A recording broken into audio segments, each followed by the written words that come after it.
Guys, my name is Hayley. I'm a peer learning mentor with the Student Success Center, and I'm also a Master's of Science student in the Department of Kinesiology. If you've clicked on this video, it's because you're interested in learning a little bit about the relationship between physical activity and mental health, and that's what we're going to be talking about today. So I first wanted to start off by talking about the difference between mental health and mental illness. So these are two topics that are kind of used interchangeably, or two words that are used interchangeably sometimes in our day-to-day conversation, but they are actually different things. So we talk about mental health as a state of well-being. It's characterized by you've realized your personal potential, you're working productively, and you're making positive contributions either to your community or to the world at large. It also means that you can cope with daily stressors that might come up. You woke up one morning with a flat tire. You can cope through those stressors that might come up. Mental illness, on the other hand, is an alteration in thinking, mood, or behavior. So you're having thoughts or feelings that are not part of your normal day-to-day. And this results in distress or impaired functioning. You're struggling to cope with day-to-day activities. We talk about mental health and mental illness on a two-continuum model. So what this means is that you can have kind of a four-grid view of mental health and mental illness. The two I kind of want to highlight for you are high mental health and low mental illness. So that's your day-to-day, you don't have any diagnosed mental illness and you're coping well with your day-to-day life. You can also have low mental illness and low mental health. And these are ones this is a category that I feel like a lot of people can relate to, especially given the current pandemic situation we're in.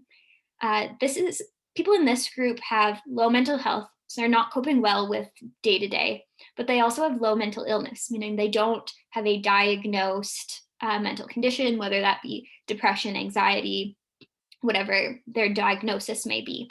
They're just under a lot of stress and not coping well.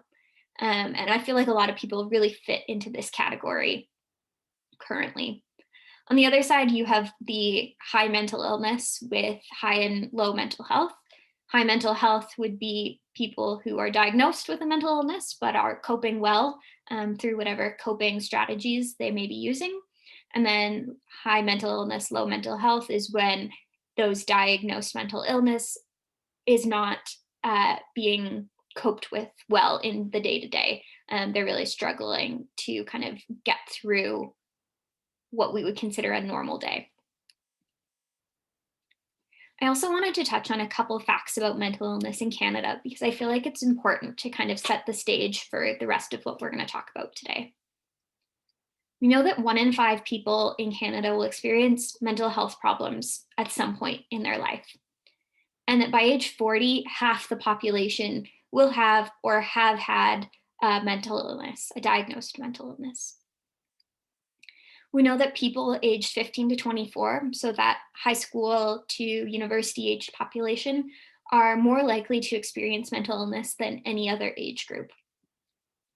About 4,000 Canadians every year die by suicide, which is a really tragic fact and a reason we should really be discussing mental health. And we know that these suicide rates for Indigenous youth are about 5 to 6 times more common than for non-Indigenous youth. Now that we've got that kind of past us, I wanted to talk a bit about physical activity and how we define it. Like mental health and mental illness, physical activity and exercise are two terms that kind of get used interchangeably, but they're really conceptually different. We categorize physical activity as any movement of the body that results in an energy expenditure above resting level. So resting level is sitting or lying down, relaxed, just kind of your natural state. And any body movement that results in energy expenditure above that could be things like loading your dishwasher, doing vacuuming, taking your dog for a walk, playing frisbee with your friends. How is it different from exercise? Well, exercise is structured. often supervised and undertaken to improve physical health or fitness. So you're doing it with a goal in mind. Your goal is to do X number of bench presses, and it's structured. You're going to the gym or you're setting aside time in your day to say, this is when I will be exercising. Now we know that there's 4 functions that physical activity provides when we're talking about mental health. It has a preventative function, a treatment function, a quality of life function, and the feel good function. We're going to be talking about these 3 today, just because this quality of life function is specific to people with chronic physical and mental health problems, so it kind of gets a little bit specific. Talking about the preventative function, we've seen in the research that even low levels of physical activity can prevent future depression. And that the opposite is also true. So high levels of inactivity will increase your chance of developing depression. In a way, we can see levels of physical activity actually preventing specifically depression. The best evidence in the research has come from treating clinical depression. So people who have diagnosed depression disorders. We've also found that there's no significant differences found between exercise, cognitive behavioral therapy, which is a common type of therapy that you might receive from a psychologist for depression, and then medications like antidepressants. The research has shown mixed results on anxiety disorders, so we definitely need more research in that area. The take-home message here is that exercise can be as effective as antidepressants. There's no major differences in exercise and antidepressants in the treatment of depression. But often exercise comes with a lot less negative side effects that we often see with antidepressants. Then on to the feel-good function. We know that there's 3 ways exercise makes us feel good: our emotional well-being, our positive affect or our mood, and then increased self-esteem. We know that exercise can increase our emotional well-being, our happiness, satisfaction, and interest in life. It can give us positive energy, and acute or regular aerobic physical activity can increase our mood. And then finally, it increases our self-esteem, our personal judgment of our own worthiness, and exercise can increase how we feel about ourselves, our physical self-perception. There's also been a lot of research done on sedentary behavior and mental health. We classify sedentary behavior as any waking behavior with a metabolic equivalent under 1.5.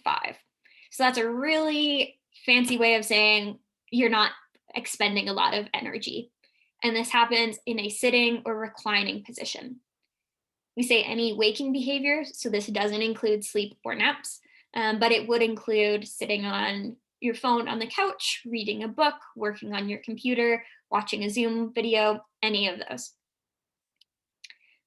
The research has shown that this has an inverse relationship with mental health, meaning that the more sedentary behavior you have in your day, the lower your mental health scores are, and vice versa.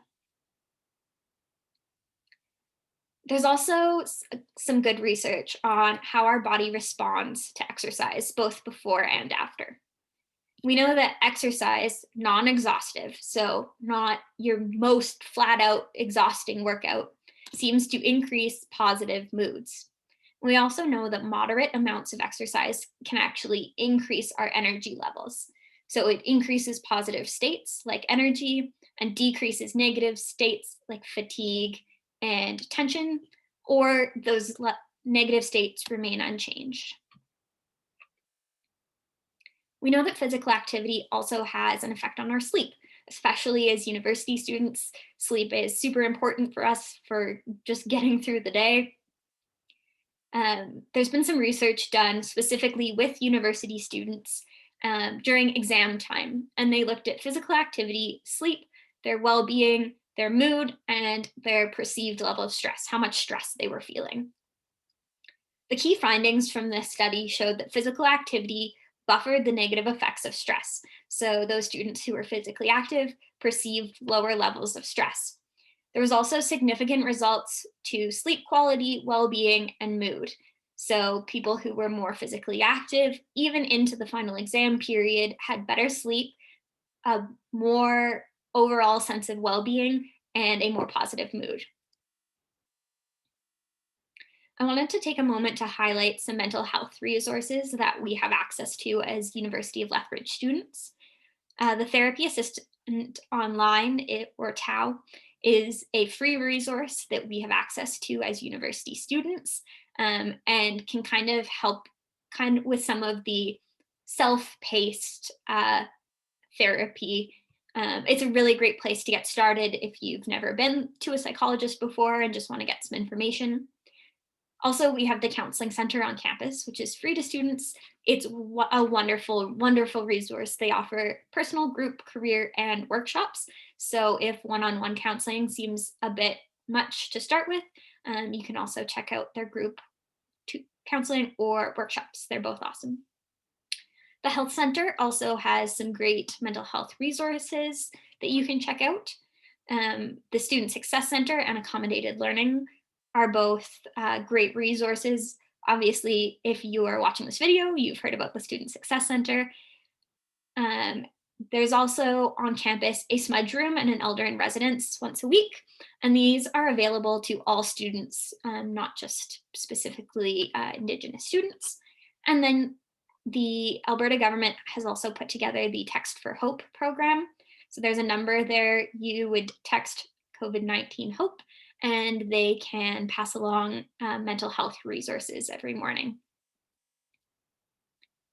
Some practical tips. So this is all great information, but how do you implement this in your day?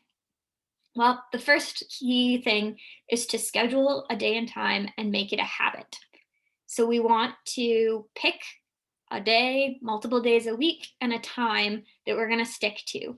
Because as we make exercise a habit, we're more likely to continue to keep up with it. Additionally, find something that you enjoy. Exercise doesn't have to suck. There's so many different classes, COVID permitting, but different activities and YouTube videos that you can try to find something that you really enjoy. On that same note, try new things to keep it exciting. Exercise doesn't have to be boring. It doesn't have to be the same workout every day. So keep trying new things. And any movement is good movement, even if it's just a walk outside with a friend. A lot of the research I've presented today has to do with physical activity as opposed to exercise, as we talked about. So any movement can help to get some of these positive benefits. Incorporating music is a great way to start enjoying exercise a little bit more. We know there's research done that listening to music while exercising can actually mask some of the cues that you feel tired when you're exercising. It can help you go harder and longer during your exercise. Focus on mental effects of exercise versus the physical effects. This has to do a lot with what we know about motivation. And so focusing on, I'm feeling better after I exercise. I have more energy. I'm sleeping better. Focusing on those kind of effects from your exercise are more likely to keep you motivated to continue to work out than focusing on, my abs look better today. And then specifically for the final exam period, I wanted to give you a couple tips. Exercise, we know, has cognitive benefits. It can help you think and it can help you sleep. Both really important things during final exams. Plan to break up your study time with exercise breaks. We talked about planning your exercise. Plan to slip it in between big study periods. Exercising during final exams does not have to be your personal best. Just like on the other side, we talked about any movement is good movement. Just get moving and get your heart rate up. We also know that exercising 2 to 4 hours before your most stressful times can reduce your anxiety the most. So if you have a big test coming up, try to get moving 2 to 4 hours before your exam. And that's all I have for you today. Thanks for your attention, and hopefully you learned something about physical activity and mental health. Bye.